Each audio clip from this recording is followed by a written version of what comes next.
What's going on YouTube? So today I'm installing this X-brace in the back of my EP3, and it's pretty straightforward, but I kind of just wanted to make a video because I know some people have had some questions on it.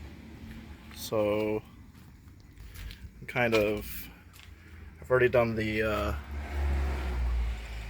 taken out of my back seats and everything, but you're gonna want to get these gussets.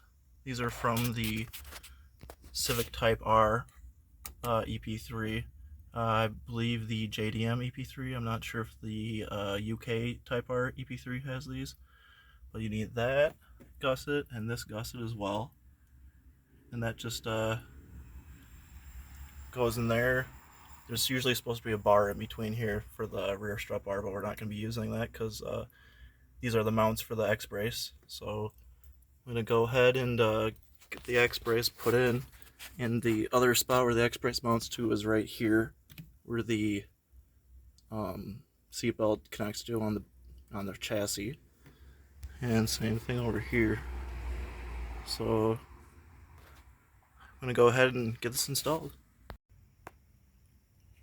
Alright, now that I got the X-brace actually put in the car, takes a little finagling to get it in there, but it'll go in there. Just gotta watch out for your rear windows and not bust them out, because it's a pretty tight fit. So anyways, got my bolts undone for the seat belts, and I'm gonna go ahead and attach that to the seat belts and get the X-brace actually attached to the gussets. This will be second, so you want to do this first and then do the gussets last. Alright, so I've got the bolts in on the top. Let me tell you, that's not a fun little task if you have the interior panels in. So future reference, if you want to make this job a little easier, take out these panels. But now we're just going to connect the gussets and connect it to the top of the struts, and it'll be installed. Alright guys, it's installed. Like I was saying before, if you take out these panels, it'll be much easier to get the X-brace in. I did it with the panels in, which I kind of regret now, but it's in.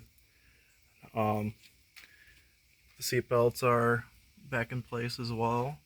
The only thing is I'm going to have to modify this interior piece and another one as well that goes over here.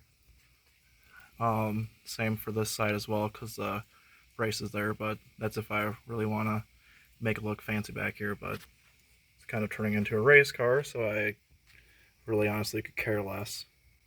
But I'll show you what I upgraded from here in a second.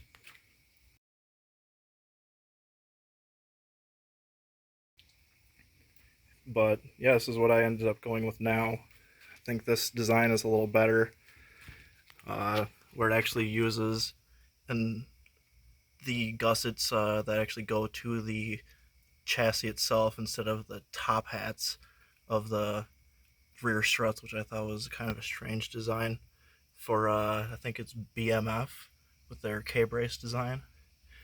But anyways, yeah, I really like this design of this X-brace. If you guys like this video, give it a like, comment, subscribe. You should visit my website. It's www.tagrityracing.com. I sell just little specialty parts essentially for the EP3s. I can show you a couple pictures here in a second of what I sell. But anyways, I'll be getting other parts added here as well, because I know there's other parts that this chassis really needs. So anyways, yeah, like I said, like, comment, subscribe, and I'll see you guys next time. Bye.